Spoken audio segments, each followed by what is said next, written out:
a nostalgia critic. I remember it so you don't have to. We've all used the phrase "so bad it's good." The Room, Troll 2, Plan 9 from Outer Space, and yes, a whole shit ton of Nicolas Cage movies. Am I getting through to you? Over!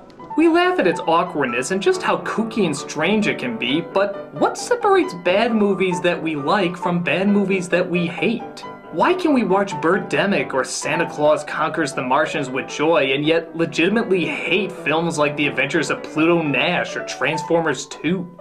Well, let's ask ourselves, what are we trying to get out of film? To submit to an illusion.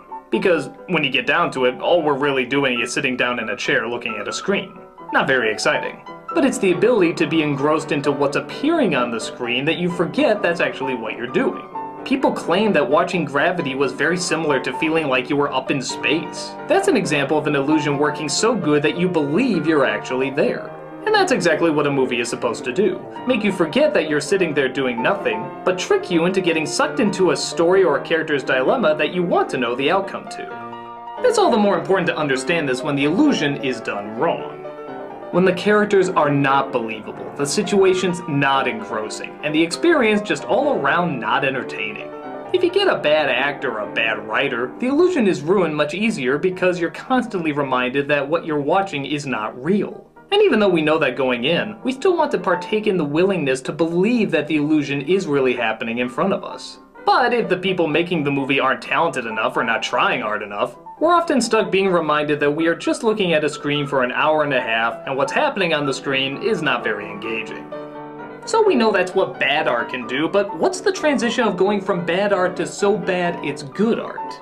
A comedy, for example, usually has the main purpose of making you laugh. So if the jokes, characters, or situations aren't funny, you've almost no way of getting your audience back. However, when a drama is trying to be serious and fails at a spectacular degree, you find yourself entertained. Why? Because you know what the movie is trying to do. And now you laugh at how hard it's not doing it. You start to question, how could anyone think this monster was real? How could anyone believe that what this person is saying was supposed to be natural?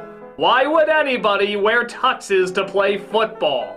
The lack of commitment to the illusion has now become kind of fascinating. You laugh at how much you question the filmmaker's choices. The pattern seems to be the more things wrong with the movie, the more entertainingly horrible it is. The acting alone in Birdemic is funny, but add on top of it horrible effects, horrible writing, horrible editing, and horrible cinematography, and you have a blue ribbon disaster piece, guaranteed to make people laugh in the aisles.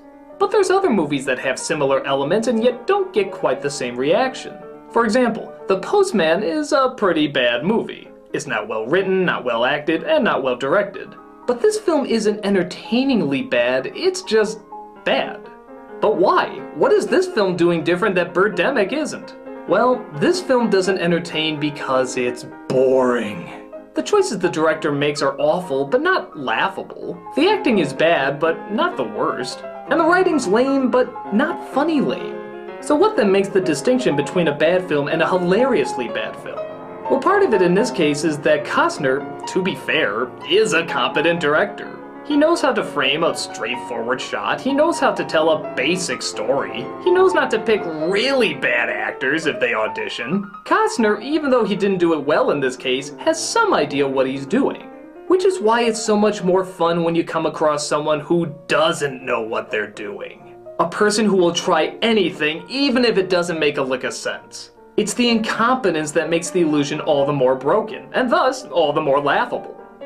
On top of that, there's something to be said about a project where simply nobody cares. Star Trek the Motion Picture, for example, is said to be the worst Star Trek film because nobody wanted to work on it, even the director. These are all talented people who were told to give more of a 2001 A Space Odyssey film more than a Star Trek film. Because of that, nobody got into the movie they were making, and it's said to be the most boring Star Trek film out of all of them. By contrast, a film by Ed Wood is far worse put together. But you know that he was excited and dedicated in every single shot. It's just that his direction was always blindsided by his own naivete or lack of patience. But that passion can still go a long way. When someone has that much drive constantly pointed in the wrong direction, the outcome has to be interesting to say the least. It's like if someone misheard instead of making a chimney out of bricks, they should make it out of chicks. Well, it fails as a chimney, but good fucking God, look at that thing! That isn't like anything any of us have ever seen before. And that's what makes something so bad it's good. It shows us something that we haven't seen before. We've seen Kevin Costner act boring in a film, but we haven't seen Tommy Wiseau humping a dress. We've seen Mark Wahlberg act generically tough, but we haven't seen him act as the world's biggest confused wimp fighting off trees. What? No. So it's not how bad the movie is, it's how intriguingly bad it is. And how often it's that intriguingly bad, and how passionately often it's that intriguingly bad. Some may look at these bad films and simply say they're bad films, nothing more. But for others, we see the questions that may never get answered. And quite frankly, we probably don't want them ever to be answered. It would ruin what makes them so strangely entertaining. Whether it's a bizarrely bad script, a bizarrely bad director, a bizarrely bad editor, or yes, even a bizarrely bad over-the-top performance, there is so much goodness to be found in badness. H-I-J-K-L-M-N-O-P Q-R-S-T-U-V W-X-Y-Z! Huh? That's all you have to do! I'm the Nostalgia Critic guy, remember it, so you don't have to.